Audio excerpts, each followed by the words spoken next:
about something called these relationships, and I know this is something that some of you think about periodically. Let me ask, how many single people do we have? Unmarried people, raise your hand. Oh yes, I'm gonna have some fun. And those of you who think that you all that you married, go ahead, raise your hand. Good. Because y'all know y'all think y'all all that. Come on now. You know what I'm saying? They unmarried, okay? All right. And the reason why that I like to bring it up a lot of times is because, in this lovely world that we live in, a lot of times marriage is, we looked at it as a destination, okay? And it's really not, it's more of a journey, and it's really more started for those of you who are currently unmarried. And I'm going to talk to you first, and probably the most, because it seems like we have more unmarried people in the room. But before I do that, I want to kind of give you a little background about myself. Originally from New Jersey, graduated Hampton University back in 1998, and I was a marketing major, sales. Anybody remember MCI? Okay, you just all dated yourself when you said that, all right? Some of the new school people are like, what is MCI? It was a phone company, okay? And so I was doing this sales thing, right? And then, got married, and I kind of went from 0 to 3, right? And I say that because I married into my two oldest, and they were like, 4 and 5, whatever case it be, when I met them. And so at the ripe young age of 25, I came out the game, gentlemen, real fast, right? And had just these 3 little people overnight, it almost seemed like. And kind of went on, matriculating myself through life. Hey, you go from 0 to 3 at 25? Listen, that's big. And went on into life and was kind of, had what people would consider as the good job, right? Corporate America, whatever.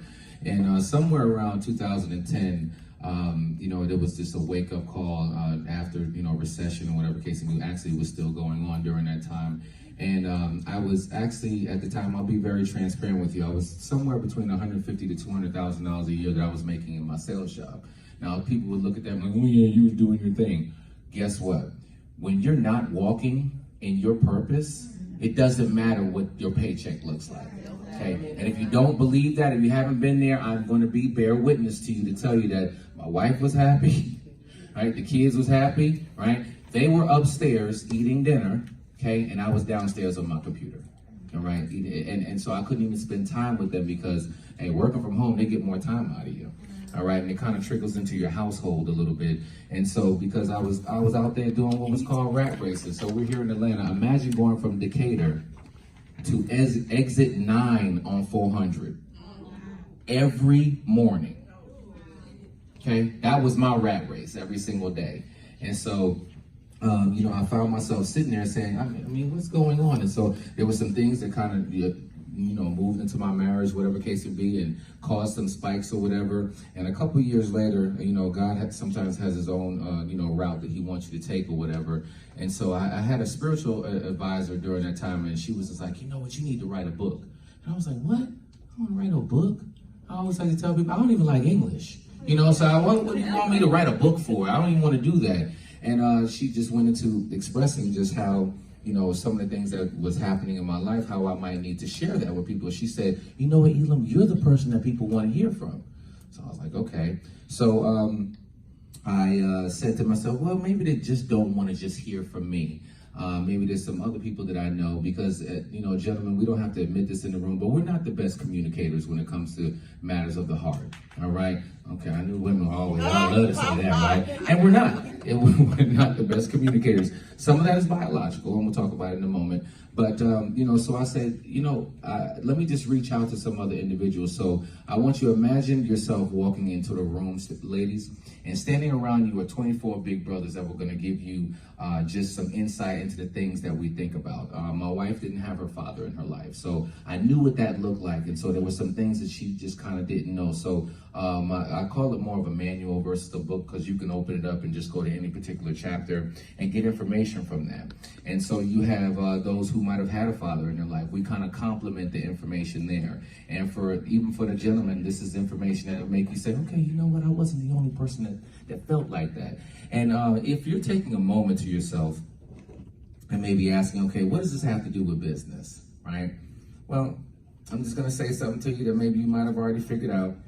If your home life is not right, your business is not right.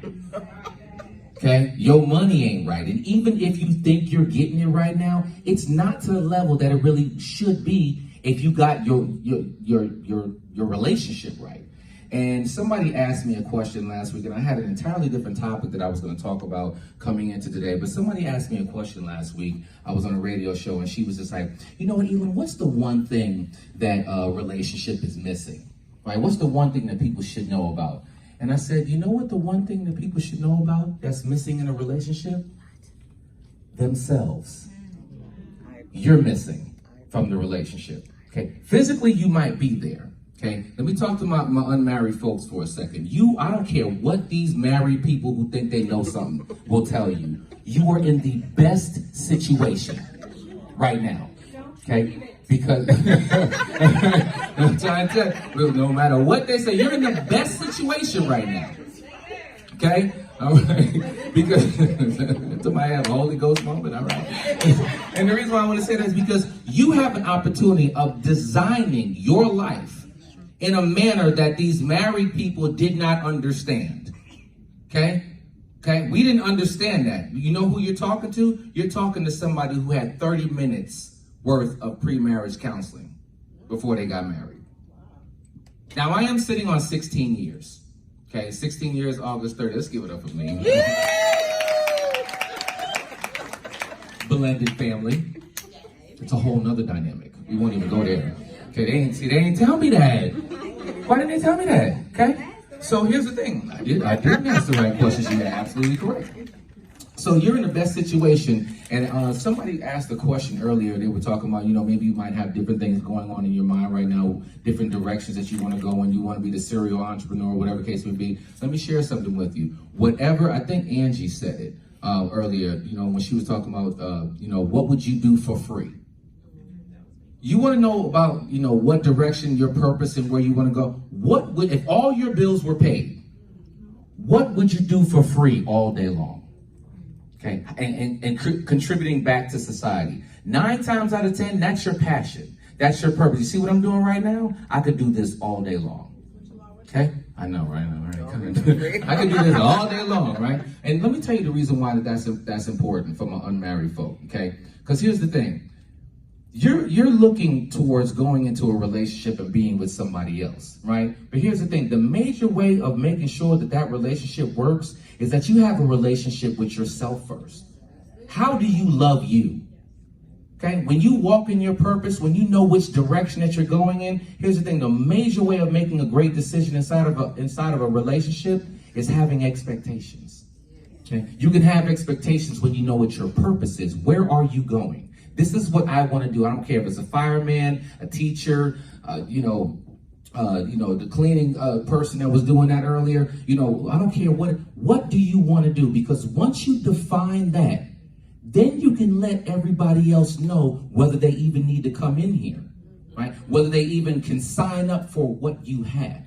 All right, you can give expectations back to people. I do work with clients, actually all throughout the country, whatever the case may be. Right now, I have 17 clients that I work with virtually online, right? I have a shameless plug. I do have a consulting business in the relationship, pre-marriage coaching and marriage coaching and life coaching as well. And one of the first things that I always do is that I establish, what are you doing in life individually? Before I talk to your spouse, particularly for my married people, what are you doing? And is that your walk, your purpose in life?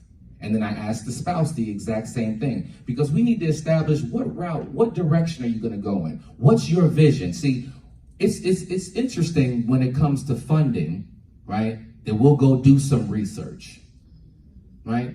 It's interesting that on your job right now, if you want to get promoted, right, you're willing to, become an apprentice, right?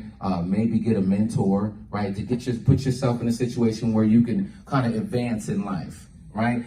How many people play sports in here? Or played sports back in the day? All right. Those of you who did that, you all had coaches, right? Okay, all right. But I can give you 1,000 other examples, but when it comes to matters of the heart, we want to do that by ourselves. Okay, we don't have a coach in our relationship. Okay, I'm going to give you off the top one of the major areas that a lot of us missed. Right, those of you who are married right now. right? Okay. Does anybody know that your best man and your maid of honor have a job? Okay. Some of y'all say, the rest of you didn't even know it. I already know you did. Okay, because the reason why I know, if I was to ask you, who's your best man, maid of honor, you probably pick the person you grew up with, right? Who you was kicking it with all those years, whatever case it be. Let me tell you something. Your marriage, when you develop that, it's like you have to develop a board of directors, just like a business. Okay, your marriage is the biggest business, emotional, financial situation that's the biggest decision that you will ever make. So just like a business, you have to build the right people around you to give you what? Guidance. How many people will want Mr. Pitts in their inner circle? Okay. How many people will want Stephanie in their inner circle? Okay. How many people will want Miss Avant in their inner circle? All right. Now let's look at your marriage. Married people real quick, since you thought you was all that. Is there a Miss Avant type person that understands certain aspects of business in your marriage? Okay. Okay. What about, let's look at the person from a spiritual perspective. Do you have that go-to person that you can call on? Because see, when you get married, you become under an entity, right? You don't call mommy and daddy no more. Okay. I did that wrong. Raise his hand. Okay. Chapter 4 of my book. Okay. Just between us. Because I got married and because everybody around me was, kicking it and all that. So I'm like, well, I can't call them. So what I do, Pixie, I called my mom and told my mama everything. And I was a slight mama's boy. Okay, so I called, and that was the worst decision I could have ever made. Okay, all right? So if you go into your parents, stop it. Okay, you have to go, it's literally like you have to build a board. Of course, a lot of us want to put our pastor in there, but the best man and the maid of honor have a job. That is the go-to person that it's not a question of if, but when those days come. Okay, unmarried people, start thinking right now, who's going to, that one that can't keep a man, that should not be your maid of honor.